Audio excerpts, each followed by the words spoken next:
బా బ్రదర్ నమస్తే అన్నా తమ్ముడు నమస్కారం అన్నా నమస్కారం నమస్కారం అన్నా నమస్తే అన్నా అన్నా ಏನಕ್ಕ ಅಮ್ಮ ನಮಸ್ತೆನಮ್ಮ ಅಮ್ಮ ಬನ್ನಿ ಓ ಸರ್ ఏం బొల్ పాడతారు కదా పాట బొల్బాగ్ పాడతారే వీకే నమస్కారం అక్క ఇప్పుడు అంతా ఆఫీసర్లో ఊరు పోతాండమో నమ్మూరిగా నమ్మ శాసకానే తహసీల్దార్ సాహెబులు ఈఓ సాహెబులు అంత గవర్నమెంటే మీ ఊర్లో వచ్చి కూకోండము మీ కష్ట సుఖాలినేకి ఇప్పుడు మీరు ఒక దినం 2 దినాలు కూలి ఇడిచి బడాపంకి పోయి ఆడ వెయిట్ చేయదొద్దు అందుకే అందరూ అధికారులు ఇప్పుడు మీకోసము ఇవిడే ఒక 35-40 పిల్లలు ముగిచ్చినాను మీకోసం వచ్చిండము ఇప్పుడు మీ ఆశీర్వాదం ఇంకా నేను గెలిస్తే అందరూ మన లీడర్లు ఎఫర్ట్ అందరూ గెలిస్తే ఇప్పుడు 2,000 వస్తాందా గృహలక్ష్మిలా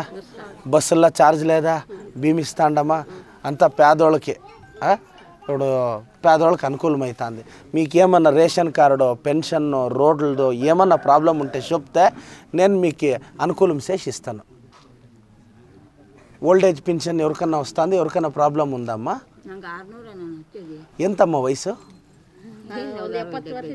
70, 130 ఆయా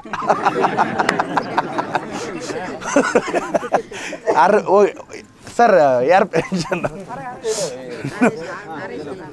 ಇದು ಆಧಾರ್ ಕಾರ್ಡ್ ಅಮ್ಮ ಎತ್ಕೊನಿಲ್ರಬ್ಬ 1800 ಆಗುತ್ತೆ ಎಷ್ಟಾಗಿರ್ಬೇಕು ವಯಸ್ಸು ಅಮ್ಮ ಆಧಾರ್ ಕಾರ್ಡ್ ಎತ್ಕೊನಿಲ್ಲ ಬಿರ್ರಪ್ಪ ಅಮ್ಮ రానా సార్ బన్నీ ADLR సార్ వీళ్ళు ADLR ಸರ್ ಸರ್ವೇಲ್ ಅಂತ ಸರ್ರೋಳ್ಳೆ ಸುಶೇದೆ ಕೂತ್ಕೊಳ್ಳಿ ಸರ್ ಅಮ್ಮ ಈಗ ನೀವು ಒಂದು ಕೆಲಸ ಮಾಡಿ ಈಗ ನಿಮ್ಮದು ಇದಿದ್ದರೆ ನಾನು ಒಳ್ಳೆ ಹಾಸ್ಪಿಟ್ಲಲ್ಲಿ ಒಂದು ಸಲ ಬೇಕು ಅಂದರೆ ಫ್ರೀಯಾಗಿ ನಮ್ದು ಅಮ್ಮ ಆ್ಯಂಬುಲೆನ್ಸೇ ಬೇಕು ಅಂದರೆ ಕರ್ಕೊಂಡೋಗುತ್ತೆ ಹೋಗ್ಬಿಟ್ಟು ಸಪ್ತಗಿರಿ ಹಾಸ್ಪಿಟ್ಲಲ್ಲಿ ನೀವು ಕ್ಲೀನಾಗಿ ತೋರಿಸಿ ಬೆಂಗಳೂರಲ್ಲೇ ಒಳ್ಳೆ ಸೂಪರ್ ಸ್ಪೆಷಾಲಿಟಿ ಹಾಸ್ಪಿಟ್ಲು ನಿಮಗೇನು ₹1 ಖರ್ಚು ಬರೋಲ್ಲ ನಿಮ್ಗೆ ಇನ್ನೂ ಒಳ್ಳೆ ಟ್ರೀಟ್ಮೆಂಟ್ ಬೇಕು ಸರ್ ಅಂದರೆ ಬೇಕಂದರೆ ಅದು ವ್ಯವಸ್ಥೆ ಮಾಡೋಣ ಅಮ್ಮ ಏನಮ್ಮ ಈಗ ನೋಡಿ ಅವ್ರಿಗೆ ನೀವು ಯಾವತ್ತು ಹೇಳಿದ್ರೆ ಅವತ್ತು ಕಳಿಸ್ತೀನಿ ಅವ್ರಿಗೆ ನೀವು ದೃಢೀಕರಣ ಮಾಡಿಕೊಟ್ರೆ ಪೆನ್ಷನ್ ಬರಂಗೆ ಮಾಡೋಣ ಇವ್ರದ್ದು 69 ಇಯರ್ಸ್ ಆಗುತ್ತೆ ಎಷ್ಟು ಬರುತ್ತಮ್ಮ 69 ಇಯರ್ಸ್ಗೆ 1200 ಮತ್ತು ಅವ್ರಿಗೆ 600 ಬರ್ತಿರೋದು అమ్మా యజమాండు ఇప్పుడు డిస్ట్రిక్ట్ హాస్పిటల్కి పోతే డాక్టర్లు దీంట్లో నీకు 59 ఉందే అది లేదు నీకు ఇంకా చాలా వయసు అని వాళ్ళు ఒక పత్రం ఇస్తారు ఒక లెటర్ ఇచ్చి మనం వీళ్ళకి ఇస్తే 1100 వచ్చే తర చేస్తాను మీకు 1100 వస్తుంది ఇప్పుడు ఒక దినం మీరు చెప్తే డిస్ట్రిక్ట్ హాస్పిటల్కి బడాపంకి పోయేద్దరు మీకు పోయొచ్చే కష్టమైతే నా అంబులెన్స్ చెప్తాను వస్తావా ఏమ్మా వచ్చే ఎవడు పోతావు ಅಣ್ಣ ಒಂದು ಕೆಲಸ ಮಾಡೋಣ ಒಂದು ಅಣ್ಣ ಇವರು ಅಕ್ಕ ಅವನಕ್ಕ ಡಿಸ್ಟ್ರಿಕ್ಟ್ ಹಾಸ್ಪಿಟ್ಲಿಗೆ ಹೋಗಲ್ಲಮ್ಮ ರೇపు పోతావా ಅಮ್ಮ ಇವರು ವಯಸ್ಸು ದೃಢೀಕರಣ ಸರ್ ಇಲ್ಲಿ ಏನಾಗಿದೆ ಪಾಪ ಸಫರ್ ಆಗೋದು ಬೇಡ ರೈಸ್ ಮಾಡಿಸೋರ್ಗೆ ಮಾಡ್ಕೊಡಿ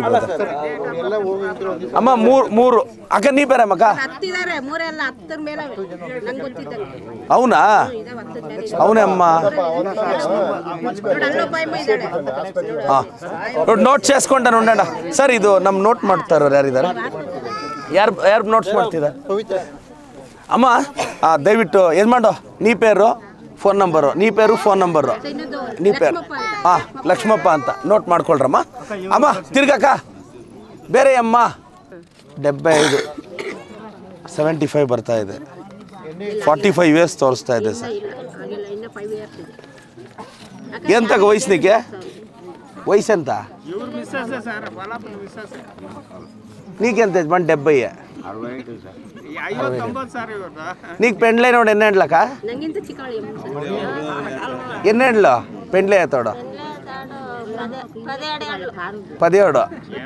నీకెంత యజಮಾನ್ ಅವಡು ಡಾಕ್ಟರ್ ಸರ್ಟಿಫಿಕೇಟ್ ಬರ್ಕೊಳ್ಳಿ ಮೇಡಮ್ ಅವ್ರಿಗೆಲ್ಲ ಏಜ್ ಆಗಿದೆ ಏನೋ ಟೆಕ್ನಿಕಲ್ ಎರರ್ ಆಗಿರುತ್ತೆ ಪಾಪ ಇದು ಬರ್ಕೊಳ್ಳಿ ಮೇಡಮ್ ಯಜಮಾನ್ నువ్వు ఇద్దరు పోండా ఓకే ಇದೊಂದು ಅಣ್ಣ ಇವಡು ವಾಲ್ಮೀಕಿ ಭವನ ಜಾಗ ಅಂತ ರೆಡಿ ಉಂಟೆ PDO ಸರ್ ಇದೆಯಾ ಕ್ಲಿಯರ್ ಇದೆಯಾ ఈ వాల్మీకి భవన అయినంత బిర్న స్టార్ట్ చేస్తా అదొందేమన్నా మీ బిడ్డ మీరేం అడగినా చేయిస్తా ఇది నెల లేకుండా 2 నెలల వచ్చి గుద్లీ పూజ చేస్తా నేను ఇస్తా. నేను మీ సర్కల్లో వచ్చి కూకొని చెప్తా అన్నాను, నాకు ಈ 2 నెలలు ಟೈಮ್ ಇಯಂಡ ವಿಗ್ರಹನೂ ಮಾಡಬೇಕು ಅಣ್ಣ. ಇದು ವಿಗ್ರಹ ಮಾಡೋಕ್ಕೆ ಸರ್ಕಾರದಲ್ಲಿ ಪ್ರಾವಿಷನ್ ಇದೆಯಾ? ಏನು ವ್ಯವಸ್ಥೆ ಮಾಡ್ತೀವಿ ಸರ್ ನೀವು? ಅಲ್ಲೇ ಕಾದು ಆ ವಿಗ್ರಹ ಮೇಡ ಭವನಲ್ಲೇ ಶಬಿದ್ದಮ್ಮ, ಓಕೆ ಮುಂದೆ ಮಾಡ್ಕೋಬಹುದು. ಆಡೆ ಶಬಿದ್ದಮ್ಮ ಅಲ್ಲಿ ಇದ್ರೆ ಅಲ್ಲೇ ಮಾಡ್ಕೋಬಹುದು ಅಮ್ಮ. భవనం మీద విగ్రహం చేపిద్దామా? ఇదే ఇప్పుడు లెటర్ రేపమన్నాడు. నేను సర్కారంకి రాసి 2 నెలల్లో వచ్చి గుద్లి పూజ చేస్తా. అಷ್ಟೊತ್ತಿಗೆ ಇದು ಮಾಡಿ ఎంత ఒక 10 లక్షలు వేసి స్టార్టింగ్లో చిన్న కొట్టు కడుతున్నా. మీరు చిన్న పెండిండ్లు అవన్నీ ఆడేసేసుకోవచ్చు సార్. పెండిండ్లో చేసుకొని జాగా లేదు. ఆ భవన అయితే ఊరందరూ కూర్చొని